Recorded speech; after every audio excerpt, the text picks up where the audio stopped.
Pour la petite anecdote, à savoir qu'au moment où j'enregistre cette vidéo, il y a actuellement 2 fois plus de cartes qui sont sorties que ce que je mets dans cette vidéo. Le week-end va être long. Et bonjour à toutes et à tous, ici c'est Ketal et on est là pour une nouvelle vidéo sur l'Orcana. On va attaquer la suite des spoils, pas de reveal à vous faire, on va pas avoir ça chaque semaine, hein. On a déjà eu beaucoup de chance d'en avoir autant. Et c'était vraiment cool, on a eu un retour super cool, à la fois entre jeux et même moi tout seul sur ma chaîne, sur nos reveals. Donc un grand merci à vous tous pour vos messages d'encouragement et tous les commentaires super cool que j'ai pu lire sur la vidéo précédente. Ça m'a vraiment touché du fond du cœur, donc merci à vous tous d'être présents et de continuer à suivre un peu ces vidéos d'analyse. Aujourd'hui, 22 cartes, ça aurait pu être 45 même, alors où je vous parle, parce que entre le moment où j'ai tourné l'intro et le moment où maintenant, il y a encore plus de cartes. Donc 22, c'est déjà pas mal. Autant vous dire qu'il y aura une autre vidéo qui aura autant de cartes, voire même quelques-unes en plus, quelques jours après. À la base, je comptais sortir cette vidéo samedi. Vu l'heure à laquelle je la tourne, je doute que ça soit le cas. On va voir cependant, et on est parti pour 22 cartes avec beaucoup de cartes de l'univers de Robin des Bois. Trop bien. Et beaucoup de cartes aussi de l'univers de Peter Pan. C'est cool aussi, mais c'est moins bien que Robin. On commence avec Ariel, Adventurous Collector. Ariel, au début, je l'avais mal lu, et en fait, une fois que je l'ai bien lu et qu'on m'a fait remarquer que je l'avais mal lu, et ben en fait, elle est plutôt intéressante. Pour 3, une 2-3, 1 de l'or.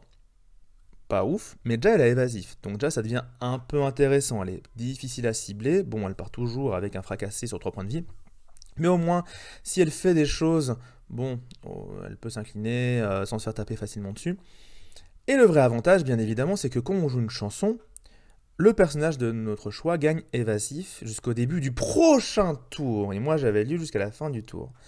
Non, c'est jusqu'au début du prochain tour. Ça veut dire que vous pouvez donner évasif, donc insaisissable en français, à des personnages, en fait, qui ont beaucoup de lore, par exemple, ou qui ont un intérêt à être protégés, qui sont vitaux. Et du coup, vous pouvez leur donner insaisissable jusqu'au début du prochain tour, donc pendant tout le tour adverse, ils l'auront encore. Et là, ça devient très intéressant, parce que non seulement vous pouvez potentiellement donner insaisissable à des personnages qui tapent un peu de votre côté, par exemple à Maui, histoire de citer toujours la même carte, hein, un Maui ou d'autres cartes comme ça, voilà, faites pour le combat, afin qu'elles puissent taper des personnages insaisissables en face et donc les empêcher de faire des points. Mais vous pouvez aussi protéger vos propres personnages qui ont beaucoup de lore ou qui sont très vitaux pour votre stratégie en leur donnant insaisissable jusqu'au début du prochain tour et l'adversaire aura du mal à taper dessus. L'avantage, c'est qu'Ariel n'a même pas besoin de s'incliner pour faire ça. Donc même si jamais il y a des personnages en face qui peuvent gérer les insaisissables, c'est pas grave, elle peut rester debout et ne rien faire et juste avoir cette capacité comme on joue des chansons. En rouge, niveau chanson, très joué pour l'instant, on a quand même Notre Roi vous invite à la fête ou l'évidente Soyez prête. Bon, Soyez prête, ça marche moins bien quand même. Mais on peut imaginer un deck chansons avec du rouge ou du gris ou d'autres couleurs, même violet ou bleu, qui ont beaucoup de chansons et qui du coup vont avoir un vrai gain à donner insaisissable à vos personnages. Pourquoi pas jouer ça, encore une fois en rouge-violet, mais un peu différent du coup, pour tout simplement donner insaisissable à votre Arthur. Comme ça, quand il partira à l'aventure et qu'il remontera vos personnages en main, il sera tranquille. Il y a des choses à faire avec cet Ariel. Donner insaisissable jusqu'au début du prochain tour, c'est jamais inintéressant, et avec des personnages qui ont 3 ou 4 de l'or, ça peut devenir même très cool. Nous avons le balai magique. J'avais mis un petit texte dans notre vidéo, mais donc on a bien d'autres balais magiques. Moi qui avais prévu un gros, bah non, en fait il y a 2 gros, et puis encore, on va aller savoir s'il n'y en a pas d'autres qui vont arriver. Mais les balais magiques, ceux-ci, alors, ils sont un peu plus compliqués à jouer, mais ils sont quand même vachement cool. Ils coûtent 6 non ancrables, déjà c'est un immense problème, vous le savez, 6 non ancrables, ça veut dire quand même qu'il faut mettre pas mal de cartes en encre, avoir de la pioche, monter jusqu'à 6 pour pouvoir jouer cette carte-là, c'est compliqué. Avec Mickey, bien sûr, ça pourrait coûter moins cher, mais tel quel, il coûte quand même très cher. 3-3-1 de l'or, vraiment des stats nuls. Et en plus, leur texte, il est tout simple, c'est si, quand ce personnage-là, quand ces balais-là vont à l'aventure, quand ils partent à l'aventure, si vous avez un mage en jeu, vous pouvez incliner un personnage adverse et il ne pourra pas se redresser avant le début du prochain tour. Pour moi, la capacité, elle est incroyable, parce que vu qu'on a tendance à vouloir donner charge à nos balais, ou même maintenant il y a des nouveaux balais qui ont charge, on aime bien pouvoir incliner les personnages d'en face pour être sûr de prendre les trades qu'on veut quand on veut. En plus, ils ne se redressent pas avant le début du prochain tour, donc ça nous laisse un tour entier pour pouvoir les gérer. C'est-à-dire que quand ce balai-là part à l'aventure, le tour d'après, il peut aller les gérer derrière. Maintenant, le problème, c'est que c'est très long à mettre en place, qu'il faut qu'ils partent à l'aventure, donc ils restent en vie d'ici là. Si on n'a pas Mickey, bah, il coûte très cher, il ne remonte pas en main, donc il a que 1 de l'or. Ça commence à faire pas mal de choses qui rendent compliqué. Alors évidemment, avec le lieu des balais, il monte à 2 de l'or, et là, ça commence à être cool, mais Pour un deck balai, je pense que ça joue quand même parce que c'est super cool d'avoir autant de balais qui font des effets comme ça et tout. Et qui coûtent un de moins, que Mickey remonte, etc. Maintenant, en dehors d'un deck balai, il est vraiment pas jouable. Et même dans un deck balai, franchement, je suis pas sûr que t'en joues tant que ça, hein, parce que ça coûte cher, c'est non ancrable. Avec les autres balais à 5 qu'on vient de voir qui sont non ancrables aussi, ça commence à être compliqué. Je suis pas serein sur cette carte, même pour des decks balais. Et pourtant, son effet est vraiment bien. Nous avons pour un Boss Order qui est littéralement un changement de couleur pour la carte Travail d'équipe qui était déjà en saphir. On donne support à un personnage pour ce tour-ci, ça ne fait pas piocher et vous le savez, les actions qui ne font pas piocher et qui coûtent pas cher, en général on les joue pas parce que c'est pas assez rentable en termes de cartes. C'est une carte qui fera pas grand chose. Donc à moins d'avoir vraiment des trucs de ouf qui viennent intéressants, ça vaut pas le coup. Il y a des jeux support qui peuvent se faire en nombre avec la pierre du dragon, je rappelle, qui permet de récupérer des personnages support de la défausse. Petite parenthèse, mais on m'a fait remarquer qu'on pouvait récupérer de cette manière-là Riri, Fifi ou Loulou, et je trouve l'idée vraiment super cool. Mais là, Boss Order tel quel, non, franchement, j'y crois pas des masses. Malheureusement, action à 1 qui fait un effet pas assez rentable, ça ne rentre pas dans les decks en général. Nous avons Robin des Bois, et il est trop cool. Alors c'est pas la meilleure des illustrations, mais j'aime quand même beaucoup cette illustration. Et un truc que j'ai pas remarqué avant, et maintenant vous pouvez vous amuser à regarder toutes les légendaires sorties, mais toutes les légendaires ont en fait un petit morceau de l'image qui dépasse sur le cadre. Ici c'est le bout de flèche avec l'effet de vitesse de flou qui dépasse un peu sur le cadre en bas. Et bien maintenant amusez-vous dans tous les cadres à checker où c'est qu'il y a les petits trucs qui dépassent pour toutes les légendaires. Il y en a une à chaque fois, c'est assez sympa. Légendaire, vraiment très très bien. Parce que déjà, c'est un shift 3 qui coûte 5. Vous le savez, en acier, on aime bien les persos qui coûtent 5. Et surtout, on aime bien les persos qui coûtent 5 qui arrivent tôt en jeu. Pour pouvoir jouer très très tôt des tuons la bête. Ou avoir le potentiel de faire des rêves bleus à n'importe quel moment. Donc déjà, super cool. Ça tombe bien, des Robins, on en a déjà un à 2 qui est vachement bien. Vous verrez juste après, mais il y en a un autre à 1 qui arrive, de 2 pour 1, qui sera super intéressant pour Alter.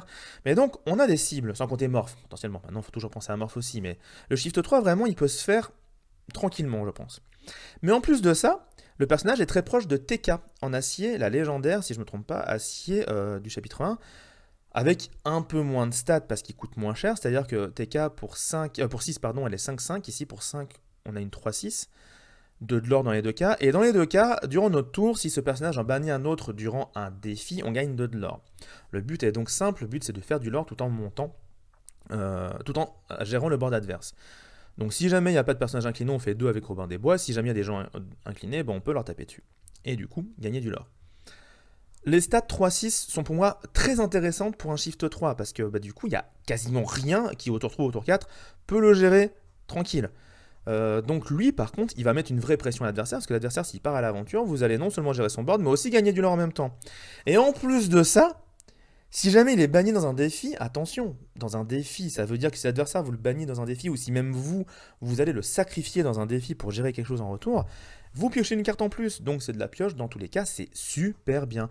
Vraiment un alter incroyable, je pense qu'il rentre dans les decks défausses, parce que ça fait des points, ça fait de la pioche, c'est un alter pour jouer avec Pucky, trop bien. Il rentre dans les decks gris classiques. Je pense qu'il rentre dans énormément de decks gris en fait. C'est pas un personnage qui a un effet flamboyant, mais le cumul de tous ces petits avantages fait que c'est une carte qui vraiment peut en détrôner pas mal d'autres. Donc vraiment trop bien. J'aime beaucoup ce Robin des Bois. Nous avons le Petit Jean. Et alors, ceux qui m'ont entendu à Lyon m'ont vu m'extasier sur Petit Jean au dernier tournoi. Parce que Petit Jean, quoi. Petit Jean pour 6, 4, 5 de l'or. Les stats sont en pente de ça. Déjà, il y a un shift qui rend le Petit Jean à 2 qu'on avait vu avec Entrejeux Studio intéressant. Mais en plus de ça, surtout, c'est que tant qu'il est incliné, tous vos personnages avec Rempart gagnent Résiste 1 et 1 de l'or. Mais vous vous rendez compte, Résiste 1 c'est déjà bien, mais 1 de l'or. Le prince, il devient un 3, résiste 2, 3 de l'or.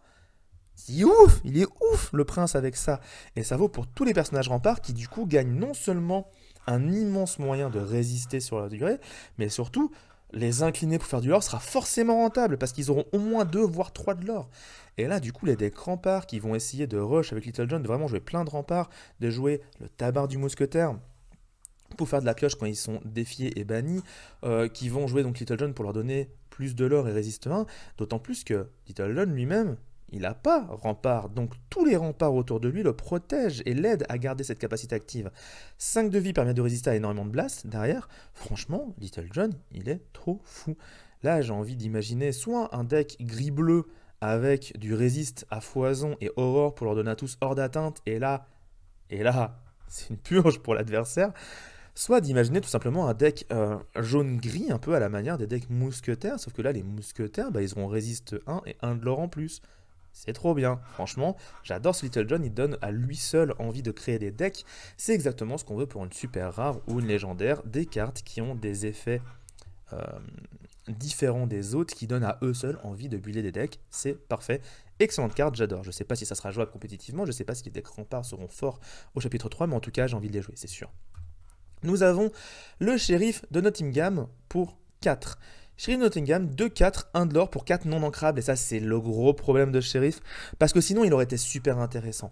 Dès que vous défaussez une carte, dès que vous-même vous défaussez une carte, vous mettez un dégât à un personnage adverse. Et attention, c'est un dégât pour chaque carte défaussée. Et ça c'est vachement intéressant. Attention quand même, vu que c'est plusieurs fois un dégât que vous infligez, des personnages qui ont résistance 1 ne seront pas gênés par ça. Ils prendront toujours 0 dégâts à chaque fois. Mais à côté de ça, c'est quand même un personnage qui non seulement va vous aider à mettre des dégâts à l'adversaire, c'est un personnage qui va rentabiliser vos effets de défausse et de pioche du genre Simba, du genre Cendrillon A2, du genre même Clochette, là c'est la 3 quand elle s'incline qui fait ça. C'est un personnage qui va rendre votre rêve bleu tout simplement ultra efficace parce qu'il va flinguer les adversaires en même temps. Et, encore mieux, sur un rêve bleu avec ce shérif de Nottingham et maléfique légendaire, alors là, c'est carton plein, parce que non seulement vous allez mettre plein de dégâts à l'adversaire en défaussant votre main en premier, puis, en plus, derrière, vous allez piocher cette carte, et donc potentiellement, selon comment Maléfique est roulé, pour l'instant c'est comme ça, mais on ne sait pas si ce sera vraiment ça à la fin, potentiellement vous allez encore pouvoir rediriger les dégâts entre eux, etc. Vraiment, il y a des choses à faire de fou. J'ai très hâte de voir si des gens vont vraiment réussir à faire des decks qui jouent sur le fait de se défausser soi-même avec le de Nottingham. Pardon. Le grand problème, c'est qu'il est non ancrable. Et ça, c'est peut-être le truc qui va faire que ça va être très compliqué de le jouer. Le fameux Robin 1, pas grand chose à dire à part que du coup c'est une excellente carte pour alter le Robin 3. Du coup entre lui à 1 et l'autre à 2, potentiellement Morph à 2, franchement il y a vraiment de quoi le alter très facilement. C'est très cool, en plus l'image est sympa, franchement. De manière générale les illustrations de toutes les cartes Robin des Bois sont vraiment cool. Nous avons pour 2 persifleurs 3-1 évasif. Alors au début j'étais un peu en mode, bah, toujours le même problème. Pourquoi on s'embêterait à jouer des personnages évasifs avec des gros stats d'attaque alors qu'il y a d'autres personnages qui sont 3-2 évasifs que pendant leur tour. Mais c'est vrai qu'au final, pour 2, 3-1 ou 3-2, souvent ça change pas grand chose. Des fois ça change, hein, des fois il y a des personnages qui se feraient pas gérer à la place. Mais là, Tekel, c'est quand même un personnage qui peut partir à l'aventure et à un moment, quelque chose va le gérer où il va mettre 3 en retour. Donc, je suis pas fan de ouf, mais il y a peut-être un intérêt pour cette carte. J'ai quand même l'impression que c'est une carte classeur parce que, ouais, Cruella et Jafar, franchement, ils font grave mieux le taf dans 90% des cas, quoi. Par le fait qu'il peut partir à l'aventure derrière, donc, à voir, à voir. Nous avons Nickedouille, en français, donc Nusty, qu'on va tout simplement appeler Nulti, ou Nique Nul, tout simplement parce que pour 2, 2, 3, 1 de l'or, c'est Donald, voilà, merci, au revoir. Enfin, c'est Donul, justement. Toute la vanne, en fait. Nous avons par contre pour 2 Pandar, et lui, alors je suis désolé pour la qualité de l'image, certaines cartes là qu'on va avoir ont des qualités vraiment pas folles parce que j'ai pas trouvé mieux en termes de qualité. C'est des images toutes petites que les gens mettent sur internet des fois. Et là, Pandar, tireur pas si précis que ça pour 2-3-1, donc littéralement nul, parce que je rappelle qu'en vert, on a un personnage qui a évasif avec ça, qui a donc insaisissable. Mais là, tel quel, ce qui est quand même intéressant, c'est que Nick Douille gagne plus 1 de l'or. Bon, avoir un dos nul qui a 2 de l'or, franchement, ça vaut pas le coup. Hein. Clairement, ça vaut pas le coup. Et quand j'y pense, quand même, c'est vrai que Persifleur 3-1 insaisissable, finalement, l'insaisissable il coûte pas cher, hein, on va pas se mentir. Nous avons Skippy. Alors, Skippy pour 2-2 Ward, c'est un peu comme Aladdin qu'on avait déjà au chapitre 1. Et autant Aladdin a un intérêt parce qu'il y a un alter derrière et du coup on a un Aladdin très dur à gérer avec justement hors d'atteinte qui permet derrière de jouer un alter de ouf. Mais là, Skippy, malheureusement, il n'y a pas d'alter, il n'y a pas de choses à faire avec et du coup je pense qu'il ne sera pas joué. Pourtant, encore une fois, l'illustration est vraiment très belle. On enchaîne avec Zazu avec une illustration qui est beaucoup moins belle, qui fait un peu penser aux couleurs de la chanson Je voudrais déjà être roi. Et là, tel quel, Zazu, c'est pas fou.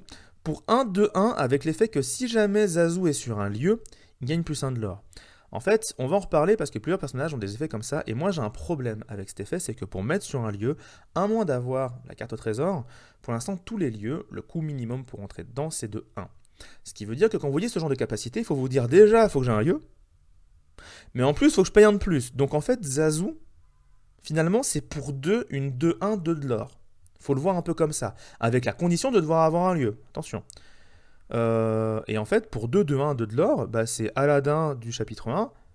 Donc pourquoi je m'embêterais à jouer Zazu alors qu'Aladin fait le taf sans condition? Bon, Zazu coûte 1, c'est peut-être la raison pour laquelle aussi, pardon.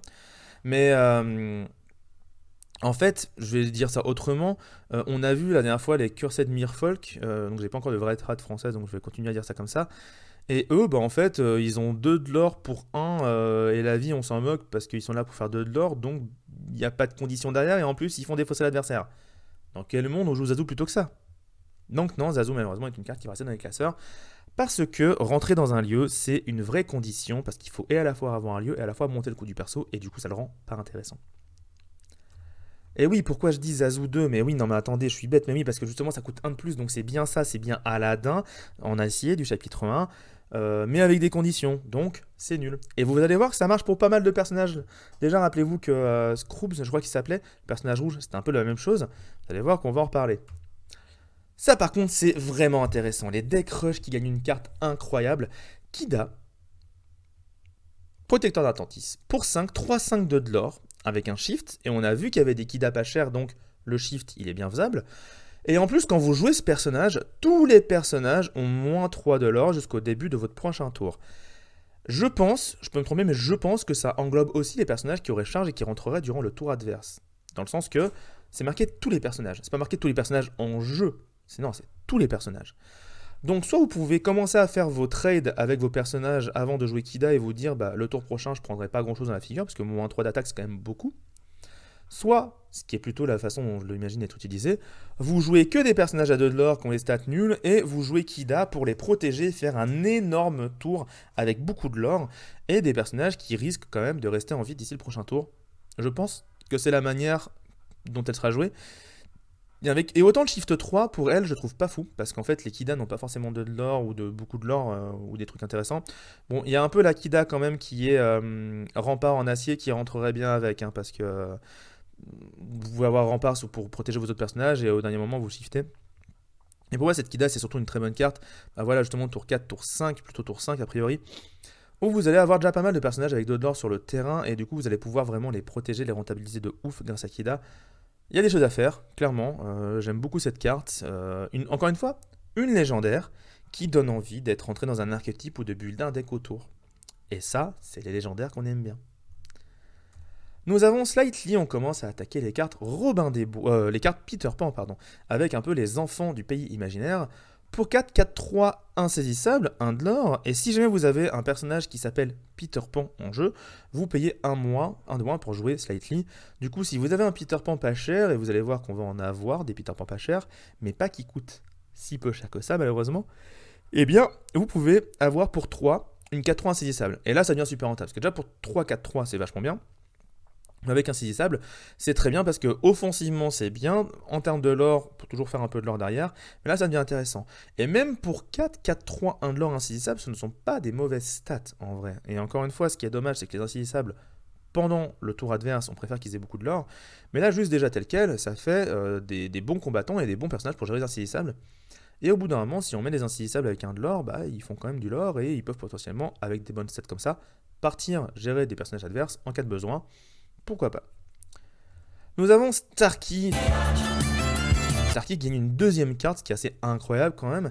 Et là, Starkey, vous allez voir que c'est assez la tristesse, parce que pour 7, 6, 6, 3 de l'or, bah en fait, vous allez voir que dans peu de temps, à la prochaine vidéo, on a un personnage qui pour 7 a 7, 7, 3 de l'or. Donc Starkey, il laisse sous-stater. Et ce qui est encore plus drôle, c'est que le personnage en bleu qu'on va avoir dans la prochaine vidéo, c'est une commune. Et là, c'est une non-co. Donc une non-co qui est moins bonne qu'une commune. Certes, les couleurs sont différentes. Bleu a plus de personnages à 3 de l'or que vert. Et encore, non, même pas, c'est même pas vrai, c'est vert qui en a le plus. Et justement, vert qui est un peu la couleur pour les personnages à 3 de l'or avec des stats un peu en deçà. Bah, là, c'est le cas, mais c'est quand même dommage que ça soit en deçà au point que ça soit moins bien que les autres couleurs pour les mêmes choses. Donc vert qui se fait un peu enfler encore une fois, on a l'habitude, hein, de toute façon, les joueurs verts avec les cartes non ancrables. Là maintenant on se fait enfler sur les stats, bon. Après l'avantage quand même c'est qu'il a pirate, donc si jamais il y a du jeu autour du trait pirate, peut-être que ça pourra donner des choses intéressantes. Là tel quel, je pense qu'il est juste trop cher pour du 3 de l'or à 6 de vie. Autant jouer Robin des Bois qui coûte moins cher, qui a 5 de vie donc c'est un tout petit peu moins, et qui a 4 de l'or, ce qui est vachement plus intéressant. Nous avons Cubby, et Cubby, on va reprendre l'idée de si tu vas dans un lieu et que tu fais la même chose que d'autres personnages, c'est nul. Cubby pour 4, il est 3-5, et s'il est dans un lieu, il a... En plus, c'est que ce tour-ci, c'est-à-dire que c'est que le tour où il rentre dans un lieu, j'avais même pas vu ça. Maintenant j'ai un doute pour Zazu si c'est pas pareil, il faudra qu'on vérifie. Mais Cubby, pour 4, il est 3-5, 1 de l'or. Si vous le mettez dans un lieu, donc si jamais vous le jouez pour 5, il devient 6-5, 1 de l'or. Pour ce tour. Même pas pour le tour adverse, c'est-à-dire que vous pouvez le mettre pour mettre une grosse mandale pendant votre tour, mais le tour adverse, il sera de nouveau à 3 d'attaque, donc déjà c'est pas bien. C'est un peu comme une sorte d'offensif du pauvre parce qu'il faut aller sur un lieu pour le faire.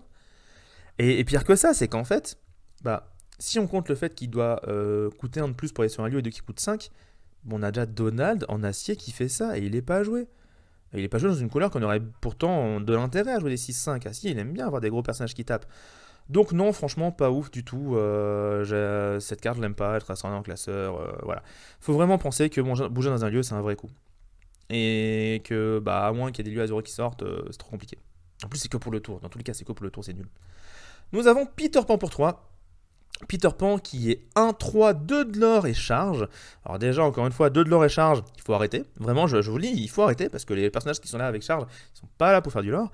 Et en plus de ça, si vous avez un personnage qui s'appelle Clochette en jeu, il gagne plus 2 d'attaque. Le problème, c'est que des clochettes qui coûtent 2, il n'y en a pas. Donc, franchement, pas ouf. Donc ce Peter Pan, soit vous allez le jouer pour essayer de faire du lore avec, mais en fait, plutôt que de jouer Peter Pan qui est 1-3 à charge et 2 de lore, vous allez plutôt jouer Mini, parce que Mini, il est insaisissable. Quand même beaucoup mieux. Et à côté de ça, si au pire vous essayez de le jouer pour le fait d'avoir charge avec et de faire les trucs bien, bah en fait, il y en a déjà des cartes qui font ça mieux que ça, donc bah non, franchement, je suis désolé, mais ce Peter Pan là, il n'y a aucun moyen de le jouer bien. Trop de conditions pour qu'il soit rentable en termes d'attaque. Le mélange charge 3 points de vie et 2 de l'or, bah ça fait que ce personnage là, il a aucune chance de faire une charge et de rester en vie le tour d'après pour faire ses 2 de l'or. Franchement, pas ouf.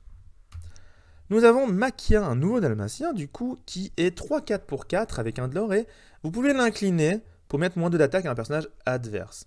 Alors là, on voit encore une fois la partie un peu agressive du jaune, parce que ça permet de baisser l'attaque de l'adversaire, évidemment, pour pouvoir l'attaquer plus facilement. Vu que ça joue jusqu'au début de votre prochain tour, parce que là, j'ai lu l'italien, parce que j'avais oublié ce que faisait la carte précisément. Vu que c'est jusqu'au début de votre prochain tour, le personnage adverse ne pourra pas vous attaquer facilement non plus, donc ça reste intéressant.